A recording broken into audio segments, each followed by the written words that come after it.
Today is day 5, hiking in the MaLoti Drakensberg range on the Drakensberg Grand Traverse on the border of South Africa and Lesotho. And we woke up this morning still quite wet and soaked. Everything is covered in dew. There is no real shelter here where you can hide in some trees and be free of condensation. So every morning we're waking up quite wet. We had a beautiful view of this cliff this morning in the sun.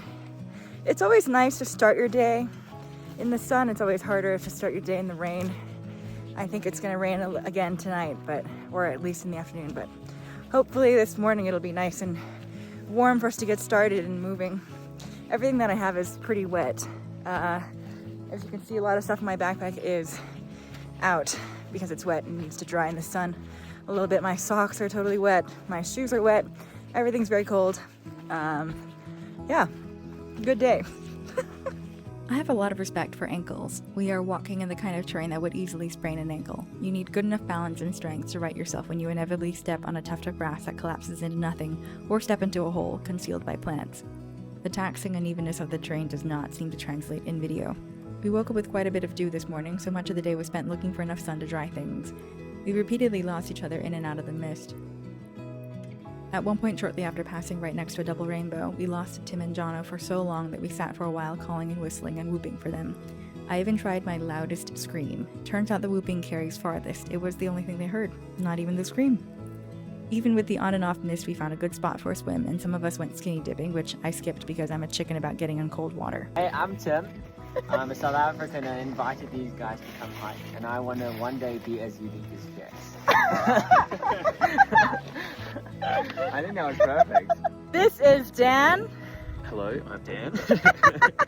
I have hiked close to 10,000 kilometers now because of this hike, and there's no better hike to have done that on. I think the DDT is incredible, and I like peanut butter. And you like peanut butter. This is Jono. How's it, guys? I'm a South African hiker, just getting into through hiking. Currently eating some trail mix, which is pretty good. Wow, exciting. What a life. Yeah, I'm really excited to get to the cave tonight because the last few nights have been pretty miserable. Miserable? Who says? What's it about again? This is just an intro of yourself, who you are. Or does everyone already know who you are? Nobody does. This is Cam. G'day, my name is Cam. I like hiking and I like being outside. I like being outside with cool people, which I get to do right now. And yeah, looking forward to the rest of the adventure out here. I was waiting for an insult. I was ready to be like cool people, except Jess. You guys all suck. This is our guide, Kaifas. Hi, my name is Kaifas. I'm just chilling at the top of the hill. And where are you from? I'm from Beckville, the place called the Mnweni area. Ah, nice. And how many languages do you speak? What languages do you speak? I speak Zulu, English, a little bit Afrikaans, and Sotho. Wow. Yes. Very impressive. Thank you, Kaifas. Pleasure. Plastic film seems to be delaminating from Jess's jacket. You can see why she's getting so wet. Sad. She's been soaking wet for days now. That's legs, indeed. That's I all don't know right. if it's got legs anymore. Good use. Okay. Just arms. One size bounds. Yeah, here we go. Oh, you're filming, hey? That's right. Influences in the wild. At one point during one of our breaks, one of the shepherds came and sat with us for a while. Usually once we offer them some snacks, they thank us and move on, but this guy wanted to hang out. I'm not sure if it was curiosity or novelty or loneliness for the company of other humans. I've done loads of hiking alone now, and I think there are pros and cons to both. I never have to think about where or when I'm going to dig a cat hole when I'm alone, and I probably do a lot more writing and reflecting when alone, but I also would have had to throw my pack down this cliff to climb down instead of handing it to someone down below. And swapping snacks and laughter is a massive benefit to hiking with others. We did a lot of climbing today, and for a good reward, up to the edge of the escarpment looking out towards an endless inversion. It looked as if it should have been the view from a plane at 40,000 feet. It looked as if the world ended at the edge of the cliff. From the top we could see Champagne Castle, one of the 6 peaks marking our traverse, as well as Ship's Prow, which looked aptly named, cutting its shadow in the sea of clouds. I've never seen anything like it. We'll just be hiking right into as a thunderstorm is approaching. I'm getting filmed. I've got a video of every single person talking about the same peak with the There same we thing. go.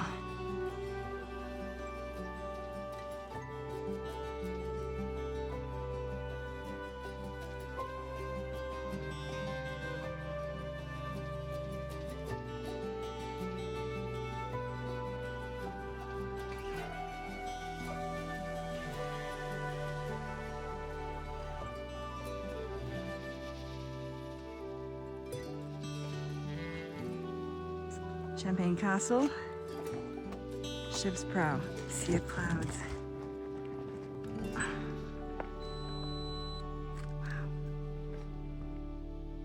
We ended the day in our first cave for camp at Inasuti Cave, where Cephas was already set up and waiting for us. The cave looks out on a gorgeous view of the escarpment jutting out from the inversion, which has miraculously lasted all day.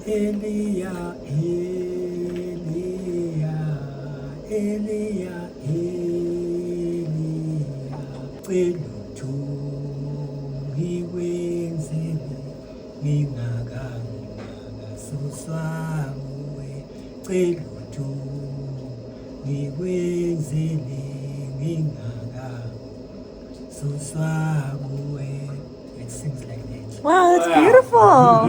That's beautiful, Cephas! That was awesome. Wow! Thank Wow. you! Thank you so much.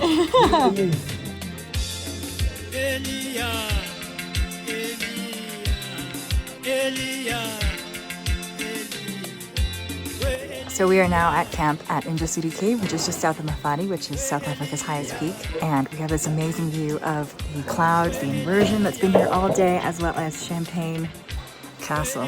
Amazing. And I'm gonna have my dinner right here. Somehow a view always looks even more enticing with the right frame. I can't hardly get a camera to capture the whole scene with the dramatic difference in light outside versus inside. You'll have to come and take it in for yourself. We are sleeping 4 lined up next to Cephas with Cam closest to the entryway. The cave is known to have a rat problem, so we hung our food in our packs with trekking poles extended in the upper pockets of the cave. But it was well worth it for a chance to eat dinner with such a spectacular view. In the evening, I led a short guided meditation to really experience the present moment. Everyone is always so much quieter after having sat with themselves for even a few minutes. This is easily one of the most stunning places I have ever camped. See you tomorrow for what I hope will be an incredible sunrise.